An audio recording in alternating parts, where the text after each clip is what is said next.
So here's a question that a lot of Australians are asking right now. The government just passed the biggest housing tax reform in a generation. Commonwealth Bank revised its house price forecast down. Prices in Sydney and Melbourne have started to cool. On paper, things are moving in the right direction. So why does it still feel completely impossible to buy a home? Today we're breaking down what's actually happening to Australian house prices right now, what the negative gearing changes really mean for first home buyers, and whether any of this will actually make owning a home feel achievable again. Let's start with what actually changed in last week's budget, because the detail matters. From July 1st next year, that's 2027, negative gearing for residential property will be restricted to new builds only. If you buy an established home as an investment property, after budget night on May 12th, you will no longer be able to use any losses from that property to offset your other income. The tax break that has defined Australian property investment for decades is gone, but only for new buyers of existing homes. The capital gains tax discount is also changing. Currently, sell an investment property, and you only pay tax on 50% of the gain. From July 2027, that's replaced with cost-based indexation, and a new 30% minimum tax rate on capital gains. Critically, and this is the part that matters most to the market right now, everyone who already owns an investment property is grandfathered. Nothing changes for them. The reforms only apply to new purchases made after budget night. So what has actually happened to house prices since the budget? Commonwealth Bank was the first of the Big Four to revise its forecasts. It now expects house prices to be around 3% lower than they otherwise would have been, as a result of the negative gearing changes. Overall dwelling price growth for 2026 has been revised from 5% down to 3%. That sounds good for buyers, but here's where it gets more complicated. Economists are also pointing to what they call a lock-in effect. Because existing investors are grandfathered under the old tax rules, many of them now have a strong incentive to hold their properties rather than sell. Because selling means losing access to the favorable old tax treatment. That means fewer properties coming onto the market, less supply, which partially offsets any downward price pressure from reduced investor demand. Buyer's agent Lloyd Edge put it simply: any measure that reduces investor competition in the established housing market gives first home buyers a slightly better chance, particularly in suburbs where they are regularly outbid by investors. But slightly better is a long way from actually affordable. Here's the number that puts it all in perspective. In the December quarter of 2025, investors made up roughly 40% of all new housing loans in Australia. That is nearly double the share of first home buyer loans. Nearly double. Australia's tax system has, for decades, made property investment extraordinarily attractive. Negative gearing, the capital gains discount, leverage on borrowed money, the expectation of continuous price growth. The result is a market where investors and first home buyers are competing for the same established properties, and investors have had structural tax advantages that tip the playing field.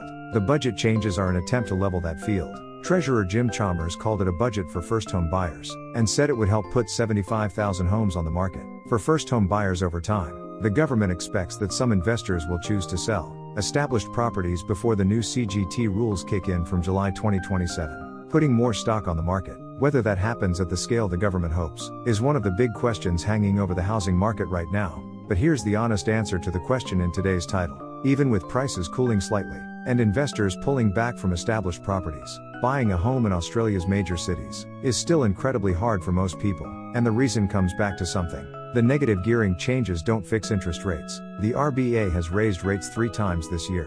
The cash rate is now at 4.35%, the highest it's been in over a decade. That directly affects how much a bank will lend you. A first home buyer in Sydney, even if they have saved a deposit, is now being told they can borrow significantly less than they could 2 years ago, because their repayments at current rates would be too high relative to their income. In Sydney, the median house price is still around $1.5 million, even with a 20% deposit, which is $300,000 that most people don't have. The mortgage repayments at 4.35% on $1.2 million are around $6,500 a month. Most people earning average wages simply cannot service that loan, and the government's 5% deposit scheme, which helps buyers get in with a smaller deposit, has a price cap of $1.5 million in Sydney, which sounds generous until you try to find something decent for that price. Brisbane is the outlier right now. Prices there are forecast to grow nearly 11% this year, driven by strong population growth and ongoing supply constraints. For many Australians, Brisbane is looking